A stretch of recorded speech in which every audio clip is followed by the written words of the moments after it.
A clandestine loophole is allowing American elections to be bought and paid for without repercussion, right under our noses.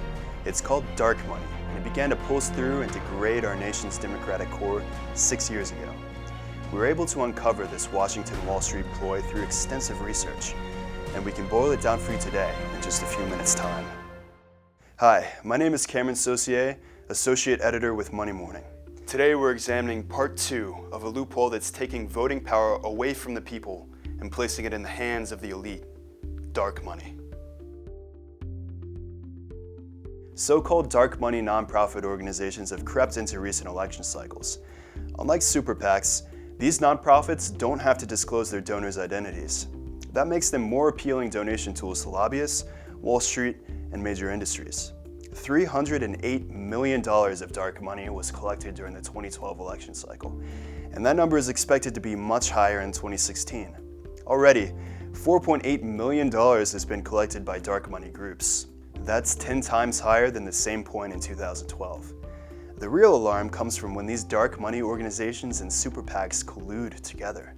And this is exactly what happened in the 2010 midterm election cycle.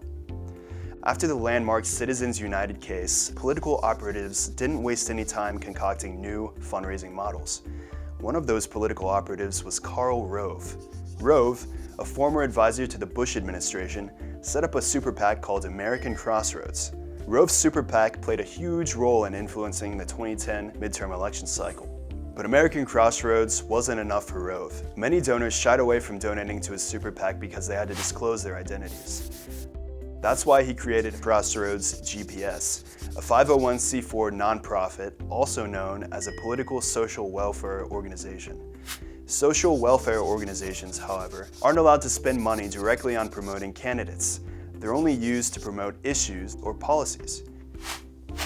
Crossroads GPS collected a staggering $43 million in dark money from anonymous donors. And together, American Crossroads and Crossroads GPS raised $70 million.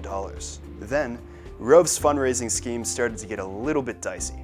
Crossroads GPS began funneling millions of dollars to the super PAC American Crossroads so that it could spend more money directly promoting candidates. It was a crafty way to avoid the regulations set by the Federal Election Commission. Rove's network of political organizations spent millions on mailers, flyers, and TV ads promoting specific candidates or conservative policies. By the end of the midterm elections, 71% of the candidates American Crossroads supported won offices. The Republicans took over the House, won 6 governorships, and won 680 state legislative seats. It's important to remember, big money doesn't always buy elections, it buys the candidates. Republican candidate Donald Trump and Democratic candidate Bernie Sanders have brought attention to this issue in election 2016. Both of the candidates have been hammering the influence super PACs and affluent donors have over election cycles, and both candidates are self-funding their campaigns. It's no coincidence they've both been rising in popularity among average voters. Their populist appeal has upset a lot of politicians in the Republican and Democratic establishment. I'm Cameron Saucier from Money Morning. Thanks for listening. Stay tuned to www.moneymorning.com for more election 2016 coverage.